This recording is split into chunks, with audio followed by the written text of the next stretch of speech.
I'm joined by Karim, Sadjadpour, and Chip Reid, who is with the president out in Nevada.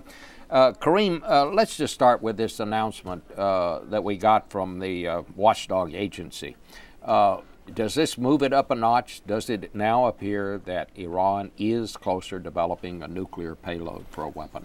I don't think this changes any of the fundamentals, Bob. I think everyone, especially within Washington, already recognized that Iran was in pursuit of a nuclear weapons capability. And I think this report reaffirms that.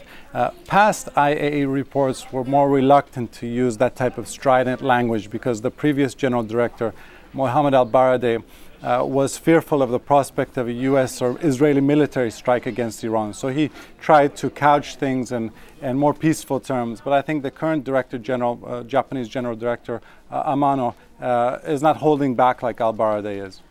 Well, Chip Reid, you're with President Obama, who's out in Nevada today campaigning for the embattled Senate Democratic leader Harry Reid.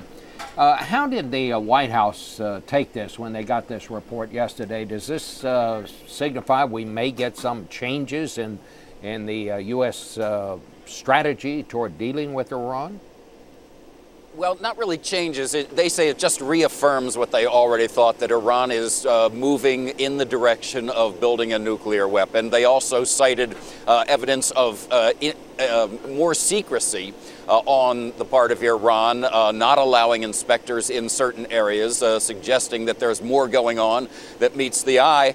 But when we asked White House and national security people, when is this tough new regime of sanctions going to come out, this new statement that would include China and Russia, presumably? On the statement, they say, quote, "We're working on it in earnest." So ever since the first of the year, which was the deadline the White House posed for Iran to do something favorable or face new sanctions, we've been waiting for the question of when to be answered, and so far they have not answered it, but they say they're working hard on it, but it really requires getting China and Russia on board, and that is not easy, Bob. Well, for example, the Wall Street Journal today editorializes that engagement, the policy of trying to engage with Iran, has simply failed, and it's time to move on to something else. But as I hear you this morning, Chip, that is not the attitude at the White House right now. There's not a dramatic change. This just reaffirms what they've said all along. They believe that they've got to move ahead with tough new sanctions, and we're still waiting to see what those sanctions are going to be. And the question everybody's been asking, when? You know, ever since the first of the year, the question has been when. And they haven't been able to come up with anything yet, and the presumption is that the difficulty is getting China and Russia on board. Karim, why is it that China and Russia don't view sanctions in the same way that we do in this country? Well, China and Russia have always been instinctively opposed to sanctions. China, for example, is in need of energy. Iran has energy, so there's a very strong commercial relationship between the two sides. And I think Russia has looked at their relationship with Iran in the context of the U.S.-Russia relationship. They've been reluctant to simply take Washington's talking points at face value.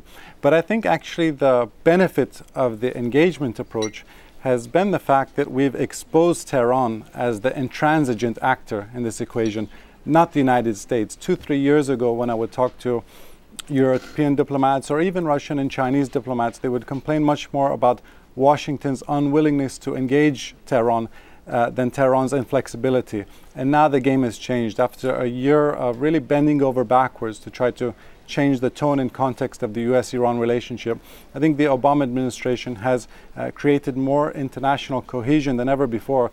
And more importantly, I think they've really widened the internal divides within Iran, both among political elites and between the population and the regime. Well, let me ask you this. Just China, for example, we know they need energy in that part of the world. We know Russia has big commercial interests in Iran. But are those two countries prepared to live with a nuclear-armed Iran? I think that at the moment they don't see the threat of Iran crossing that nuclear threshold as imminent. Ultimately, it's not in their interests either. Ultimately, I actually think the Russians and Chinese will come on board to sanctions which they've diluted, which they themselves have have watered down somewhat. You think that they'll eventually will go along with sanctions? I think in the first half of March we will see another UN Security Council resolution in which China and Russia have signed up to. But I would argue that the UN Security Council resolutions are more politically consequential than they are economically consequential. The more economically consequential sanctions will come out of the European Union and the United States. And Chip, one final question for you. We know that the Congress has been trying to put together some sanctions, and up until this point, the administration has been a little lukewarm about the sanctions being prepared on Capitol Hill. But my sense is that they may be willing to now to let Congress go ahead and design some sort of sanctions. They may be. That's not certain yet, but certainly there are signs that that is a possibility. But certainly their focus right now is on getting China and Russia on board with these much broader global effort to impose sanctions on Iran. Do you, Karim, do you think Iran wants nuclear weapons, or do you think they just want the capability? Bob, if we were having this conversation a year ago, I would say that they're in pursuit of the Japan model, which is essentially wanting to be a screwdriver turn away. I think in the aftermath of these tainted presidential elections, you have now a group of hardliners running the country who may well believe that they've ceded so much legitimacy in the aftermath of the elections that the only way to recoup that legitimacy is indeed by crossing that nuclear threshold. So I think that we no longer can take for granted that they just want to be a screwdriver turn away. They could well be pursuing the North Korea model now. Karim, thank you so much. Thank you, Bob.